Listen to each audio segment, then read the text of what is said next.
Sir यहीं पर जज की डेड बॉडी मिली थी। एक्सीडेंट में बेटे और बीवी की मौत के बाद और कुछ हुआ? और कुछ हुआ तो मुझे बताओ। ऐसा कोई खास रिश्ते के बारे में तो नहीं जानता, सिर्फ बेटी ही रहती है उनके साथ में। वो शादीशुदा है ना? जी हाँ, हस्बैंड फॉरेन में, बच्चे नहीं हैं। वो पहले ही चला गया था और इनको भी ले जाने की कोशिश की थी, लेकिन ये तैयार नहीं थे क्योंकि वो अभी तक उनकी मौत के सदमे से निकल नहीं पाए। उनको लाना है क्या सर?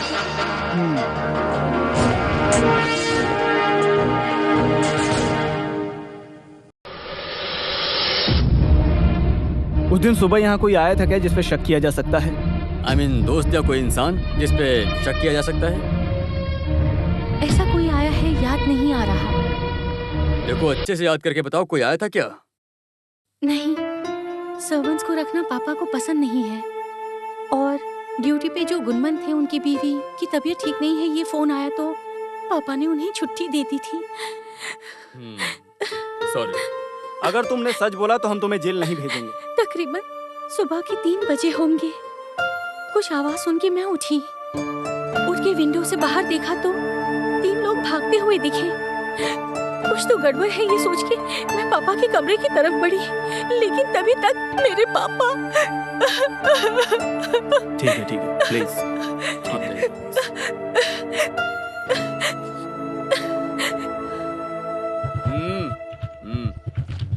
चल रोक गाड़ी रोक। अरे गाड़ी रोकना। अरे ये तो अच्छा, तो पुलिस से डर लगता है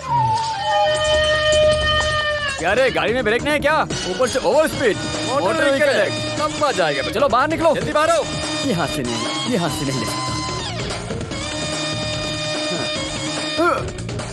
कलेक्शन फिर से चालू किया क्या? कसम से नहीं सर यहाँ ज्वाइन होने से पहले आप क्या करते थे?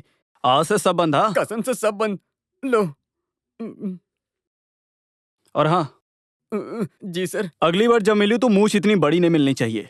पुलिस वाले को देखने पर वीरप्पन नहीं दिखना चाहिए, समझा? ये जीप यहाँ से लेके दफा हो जा। सर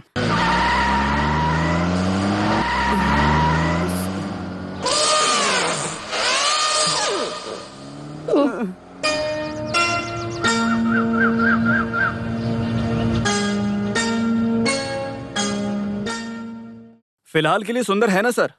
अगर कुछ काम आएगा तो श्री कुमार को कॉल करूंगा मैं। Okay sir, thank you. हाँ क्या बात है, तुम तो बहुत डिसेंट हो गए। सर मैं तो पहले से ही डिसेंट हूँ सर, ये मजबूरी में करता था पेट के लिए। सर ये है जज साहब के गनमैन अयप्पन पिलाई। कब से काम कर रहे हो तुम? 4 साल हो गए काम करते हैं सर। अच्छा ये बताओ, ड्यूटी के वक्त कुछ गलती होने पे जज ने तुम्हें कभी चिल्लाया क्या? नहीं सर, आज तक ऐसा कभी नहीं हुआ है। वो मुझे बहुत काबिल मानते थे। जस्टिस राघवन मेनन का कोई दुश्मन था क्या? आई मीन कुछ धमकियां वगैरह? ऐसे कोई दुश्मन वगैरह तो नहीं थे सर, लेकिन इस केस के दौरान उन्हें पूरे दिन कॉल पर धमकियां आती ही रहती थी, लेकिन इन सब से उन्हें कुछ फर्क नहीं पड़ता था। ऐसे कोई धमकियां हाल फिलहाल में आई थी क्या? नहीं सर। तो इसका ये मतलब कि आपको कुछ नहीं पता? चेहरे से ही पता लगता है। अब क्या है? कुछ नहीं पता करके। हाँ अच्छा ये बताओ, जिस दिन कत्ल हुआ था उस दिन तुमको फोन किसने किया था? वो तो मेरी पत्नी थी सर। फोन किया था या करवाया गया था, सच बोलना। करवाया था सर जी अगले ही दिन बाईपास सर्जरी के लिए दिल्ली जाने वाले थे। साथ में मैं और रेणुका मैम जाने वाले थे। दिल्ली जाएंगे तो 3 महीने बाद ही आएंगे, ऐसा सोचकर बीवी परेशान हो गई, इसलिए मैंने ही बुखार का बहाना लिया और कॉल करवाया, लेकिन जाकर आने तक। ये चाबी का गुच्छा आज से पहले तुमने कभी देखा है? नहीं सर। झूठ बोल रहा है क्या? मैं तो बस पूछ रहा था। तो आप फिलहाल के लिए यहाँ से जा सकते हैं। अच्छा सुनो, तो ये चाबी का गुच्छा तुमने सच में नहीं देखा? नहीं सर। हाँ, ये चाबी का गुच्छा किसका है किसी को नहीं पता और किसी को चाहिए भी नहीं, तो फिर ज्वेलरी वाले से जाकर हमको ही खुद पूछना पड़ेगा। वही है ना सुंदर, अपने करेक्ट तरीका? तो फिर उसके लिए समय नहीं बर्बाद करते हैं सर, और वहाँ चलकर आपको ही मुख्यमंत्री से पूछना पड़ेगा। वैसे मैं तो रेडी हूँ सर। तो फिर चलते हैं। हाँ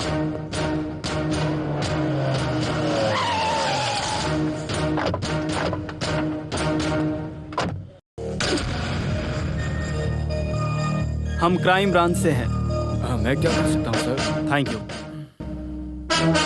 देखो कुछ समय पहले कत्ल हुए जज मिस्टर राघवन मेनन के कंपाउंड से ये चाबी का गुच्छा मिला है। क्या तुम इसे पहचानते हो? ये घर पे या दुकानों पे इस्तेमाल होने वाली तो नहीं लगती। मुझे लगता है लीगल चीजें छुपाने वाले सीक्रेट लॉकर के लिए बनाए गए हैं ये। तो आप मुझे बता सकते हैं कि इसका इस्तेमाल कहाँ कहाँ होता है? सर ऐसे एक गिफ्ट की चेन हमने अभी तक नहीं निकाला है सर। ऐसे एक सीक्रेट की हमको जरूरत ही नहीं है। सीधा साधा तरीके से चलने वाले, सच और भरोसे की बुनियाद पर बना हुआ एक बिजनेस एम्पायर है हमारा। ये लीजिए चाबियाँ, आप हमारे रिकॉर्ड्स और स्टोर चेक कर सकते हैं सर। तो ये हमारा एडवर्टाइजमेंट गिफ्ट सब एक एडवर्टाइजिंग एजेंसी करती है सर वहाँ पूछोगे तो शायद कुछ भी मिल सकता है सर। ये लीजिए उनका कार्ड। जिस नाम मीडिया एडवर्टाइजिंग। ये की चेन्स हम उनको इतने समय से गिफ्ट पे देते आ रहे हैं। वैसे ये तो रिजेक्ट किया हुआ है, कोई सैंपल में लेकर आया था। सर पहले कभी किसी ने तो लाया हुआ सैंपल है ये। कौन लेकर आया सैंपल? हर दिन कोई ना कुछ लेकर आता ही है। जब पार्टी को पसंद आता है तो ही हम उसे लेते हैं। अब ये तो पहले ही रिजेक्ट किया हुआ मॉडल है, तो इसका डिटेल्स यहाँ पर होगा मुझे नहीं लगता। जब तक इस कीचेन का मालिक नहीं मिल जाता तब तक आप ये शहर छोड़ के नहीं जा सकते, समझे आप? हाँ बिल्कुल। कॉलेज में इस तरह की घटना पहली बार घटी है। कभी भी भरोसा नहीं कर सकते सर। आप एक पुलिस ऑफिसर होने के नाते ही ऐसा सोच पा रहे हैं। पिछले कुछ सालों से मैं इन लड़कों को काफी अच्छी तरह से जानती हूँ। अगर आप लोग आगे भी ऐसे बोलेंगे कि ये कातिल है तो मैं बिल्कुल नहीं। देखिए मैडम, जान पहचान तो अच्छी बात है, पहचान का हो जाने से बेगुनाह तो साबित नहीं हो जाता ना। सबूत इम्पोर्टेंट है और उसके लिए किसी को भी पूछताछ करने का हक हमें भी है। हम ऐसे ही पूछते रहेंगे। मैंने कुछ गलत कहा क्या सर? हाँ, हमको मिस राधिका मेनन से मिलना है।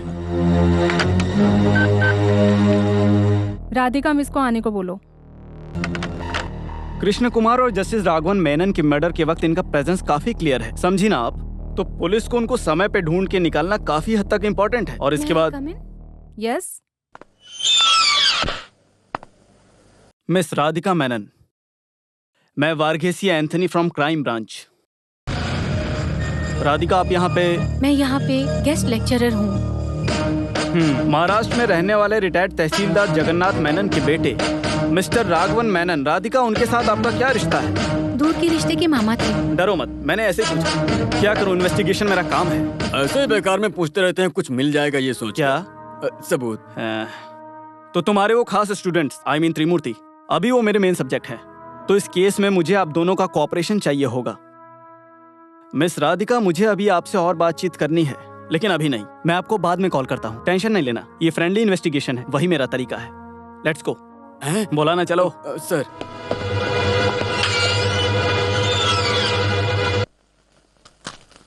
जज के घर की पिछले 3 महीने की आउटगोइंग और इनकमिंग कॉल्स की लिस्ट मिली है सर। क्या आप देखोगे सर? अभी जिस केस का हम इन्वेस्टिगेशन कर रहे हैं उसकी डिटेल्स किसी को भी पता नहीं चलनी चाहिए। Be careful. Yes sir. वो लड़के जिस दिन भागे थे, उस रात को पुलिस ने पेट्रोलिंग अच्छे से की थी।